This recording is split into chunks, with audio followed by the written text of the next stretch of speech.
Vendredi 11 octobre 2024, signe de sa divinité. Nous sommes reconnaissants envers Dieu de nous permettre de partager des moments aussi précieux avec vous sur votre chaîne L'Aventure dans la Parole. Notre communauté s'agrandit et c'est grâce à vous. Soyez vous aussi actifs avec nous pour répandre le message et vous pouvez le faire en likant, en partageant le lien. Nous vous invitons à vous abonner pour recevoir les notifications chaque jour si ce n'est pas encore fait. Et pour un confort d'écoute en continu, nous vous proposons la playlist de chaque semaine. Le texte à mémoriser de cette semaine que nous vous invitons à dire avec nous se trouve dans Jean chapitre 11, les versets 25 et 26. Jésus lui dit : « Je suis la résurrection et la vie. Celui qui croit en moi vivra quand même il serait mort. Et quiconque vit et croit en moi ne mourra jamais. Crois-tu cela ? » Dans quel but le miracle de la transfiguration eut lieu? Quel impact tous les miracles accomplis par Jésus eurent sur le peuple et les dirigeants en Israël? Les séquences de cette semaine nous ont aidés à répondre à ces questions et nous avons commencé à le faire le samedi 5 octobre en introduisant la série de cette semaine, Signe de sa divinité. Puis le dimanche 6 octobre, nous avons poursuivi avec le thème Nourrir 5000 personnes. Puis le lundi 7 octobre, celui-ci est vraiment le prophète. Le mardi 8 octobre, la guérison de l'aveugle, première partie. Le mercredi 9 octobre, la guérison de l'aveugle, deuxième partie.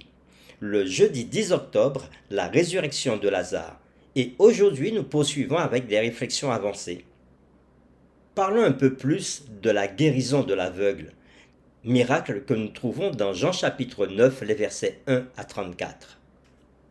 Comme nous l'avons vu dans la série précédente la semaine dernière, dans le récit de l'homme infirme, il a été dans cet état désespéré pendant 38 ans. Mais l'aveugle de Jean chapitre 9 était aveugle de naissance, nous dit Jean au verset 1er. Imaginez ne jamais avoir la chance de voir quoi que ce soit ou quelqu'un. De plus, ajoutant l'opprobre au préjudice, ce pauvre aveugle avait souffert non seulement physiquement, mais aussi spirituellement, mentalement et émotionnellement. La perception du public était que ceux qui étaient malades dans la société souffraient à cause de leurs propres péchés ou des péchés de leurs parents. On avait fait croire à l'aveugle que non seulement les autres le considéraient comme coupable, mais que Dieu aussi le regardait avec défaveur. Cette idée fausse était aussi dans l'esprit des disciples, d'où leur question. Au verset 2, « Rabbi, qui a péché, cet homme ou ses parents, pour qu'il soit né aveugle ?»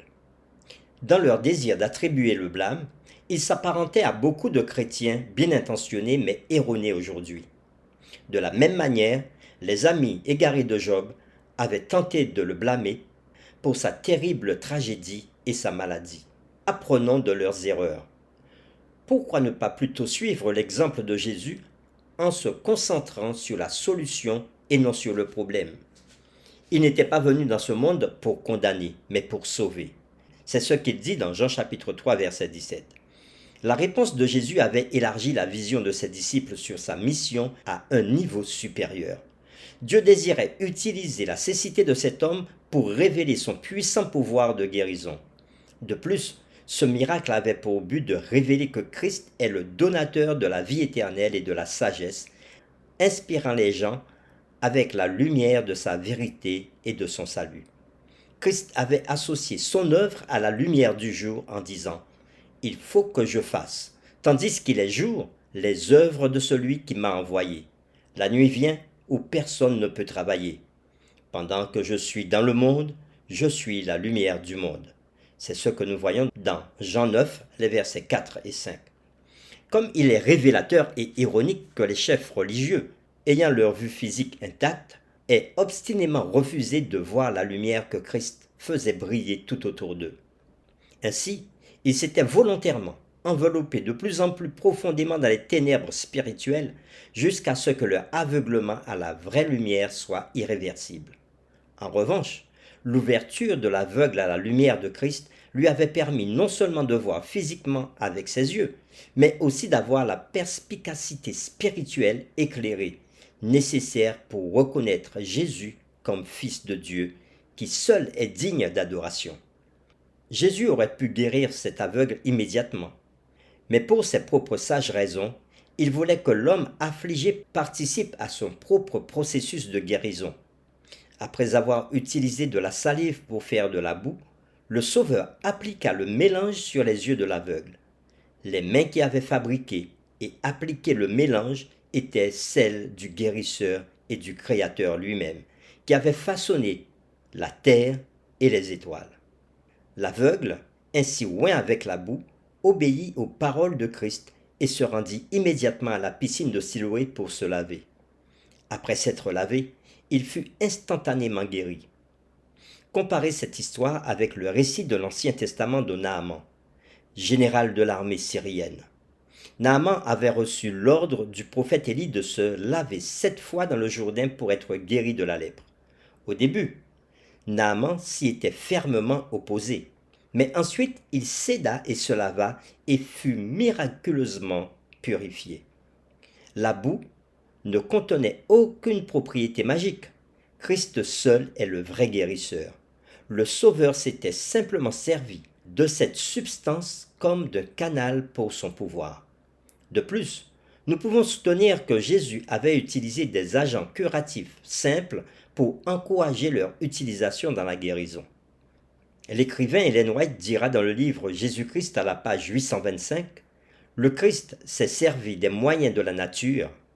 Bien qu'il n'ait pas encouragé l'usage des médicaments, il a sanctionné l'emploi des remèdes simples et naturels. » Fin de citation. Jésus est-il aussi capable et désireux de guérir aujourd'hui, instantanément ou progressivement, par des miracles directs et des remèdes simples? Comment devons-nous participer à son ministère de guérison en tant que ses représentants? Contemplez cette déclaration inspirée. Toujours dans le livre Jésus-Christ à la page 824 et 825, nous pouvons lire « Il est tout aussi désireux de guérir les malades aujourd'hui qu'il ne l'était quand il vivait sur la terre. Les serviteurs du Christ sont ses représentants et ses instruments de travail. Par leur intermédiaire, il désire exercer son pouvoir guérisseur. » Fin de citation. Pour terminer, voici quelques questions sur lesquelles nous vous invitons à échanger en famille ou avec votre communauté de foi. La première. Cette semaine, nous avons regardé Jésus nourrir 5000 personnes, guérir un aveugle de naissance, puis ressusciter Lazare d'entre les morts. Dans chaque cas, Jésus avait donné des preuves puissantes de sa divinité. Toutefois, ces miracles, aussi étonnants soient-ils, créèrent la division. Certains avaient répondu par la foi, d'autres par le doute. Que nous enseigne cela sur la façon dont, même face à des preuves puissantes, les gens peuvent toujours choisir de rejeter Dieu? Deuxième question. Ces histoires pointent toutes vers Christ comme étant le divin Fils de Dieu. Pourquoi sa divinité est-elle si importante pour la foi en Jésus en tant que Sauveur? Notre série Signe de sa divinité est terminée. Nous vous donnons rendez-vous dès demain pour une nouvelle série intitulée L'arrière-plan ou le prologue. Nous vous invitons à prier avec nous. Seigneur, nous voulons te dire merci pour cette semaine d'études que tu viens de nous donner. Nous reconnaissons que tu es le Dieu qui enseigne et qui veut que ses enfants apprennent. Et par l'intermédiaire de Jésus, tu nous as enseigné. À travers ces différents miracles, tu nous as montré la puissance divine de Jésus et nous pouvons reconnaître en Jésus Dieu lui-même. Merci de nous permettre d'entendre ta voix nous parler à travers toutes ces études. Nous t'avons prié au nom de Jésus. Amen.